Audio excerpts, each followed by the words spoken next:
नमस्कार, आप देख रहे हैं न्यूज़ फॉर नेशन और मैं हूं आपके साथ शिप्रा झा। भारत के लिए मई का महीना काफी भारी रहा, वो इसलिए क्योंकि कोरोना संक्रमित मरीजों की संख्या में सबसे ज्यादा इजाफा इसी महीने में हुआ है। 15 मई को 65,000 पूरे देश में कोरोना संक्रमित मरीज मिले थे, लेकिन ये बिल्कुल 1 लाख बढ़ गया 31 मई तक। जी हाँ, 15 मई की बात करें तो 65,000 कोरोना के संक्रमित मरीज थे, लेकिन 31 मई यानी कि आज पूरे देश में 1,65,000 कोरोना संक्रमित मरीज हैं। ऐसे में आप अंदाज देखिए कि 15 दिनों में 1 लाख संक्रमित मरीज मिले हैं।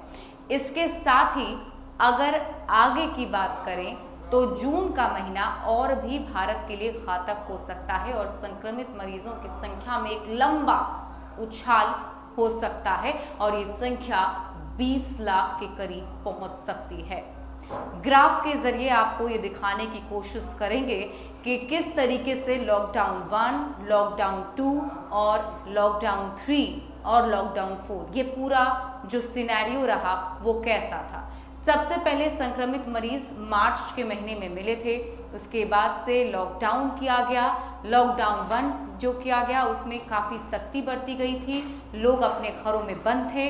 लॉकडाउन 2 में जो कि 3 मई जिसकी अवधि खत्म हुई थी, आपको ग्राफ के जरिए दिखाने की कोशिश करते हैं कि किस तरीके से कोरोना संक्रमित मरीजों में इजाफा हुआ।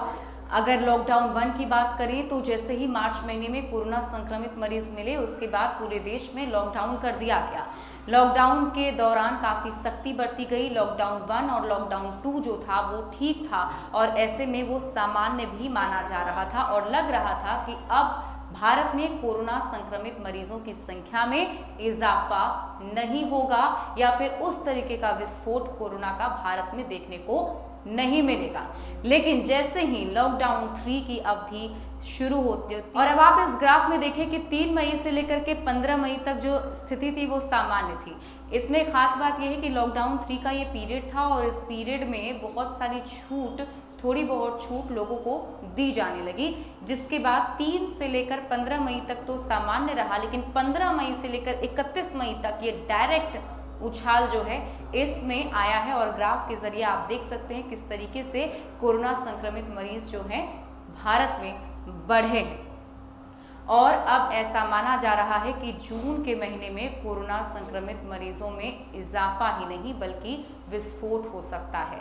और जिस तरीके से आप ये पूरा सिनेरियो देख पा रहे हैं कि अभी कोरोना वायरस का कोई वैक्सीन नहीं बन पाया है, कोरोना वायरस के साथ ही हमें जीना है ऐसा माना भी जा रहा है, तो ऐसे में डरने वाली बात भारतवासियों के लिए है, क्योंकि स्टार्टिंग के समय में जब ऐसा लग रहा था कि कोरोना संक्रमित मरीज भारत में नहीं बढ़ेंगे, लेकिन इस दरमियान जो 15 दिनों का इंटरवल पीरियड है इसमें से डायरेक्ट उल्टा रिजल्ट देखने को मिला है और जो खबर है उसके मुताबिक जून में इसका असर और भी घातक होगा और लोगों को सतर्क रहने की ज़रूरत है। वो इसलिए क्योंकि लॉकडाउन 4 में कई सारी छूट लोगों को दी जा रही हैं और लोग अब बाहर भी निकल रहे हैं। लॉकडाउन 4 में कई सारी ऐसी तस्वीरें भी सामने आई जहां पर लोग सोशल डिस्टेंसिंग की धज्जियां उड़ाते हुए नजर आए और इस बार तो लोगों को छूट दी गई है। प्रशासन भी उस तरीके से मुस्तैद नहीं है, उस तरह की सख्ती नहीं बरती गई है।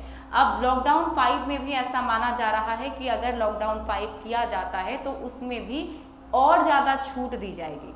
तो ऐसे में अब सब कुछ जो है वो हमारे और आप पर निर्भर करता है कि हम और आप कैसे अपने आप को कोरोना के संक्रमण से बचा सकते हैं। तो उसका जो गाइडलाइन उसके लिए जारी किए गए हैं उसको फॉलो करना बहुत ही ज़रूरी है।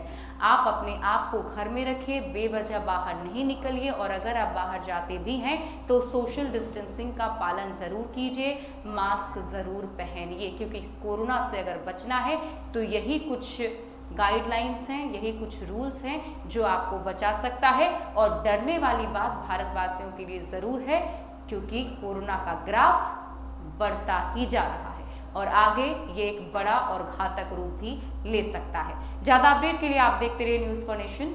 नमस्कार।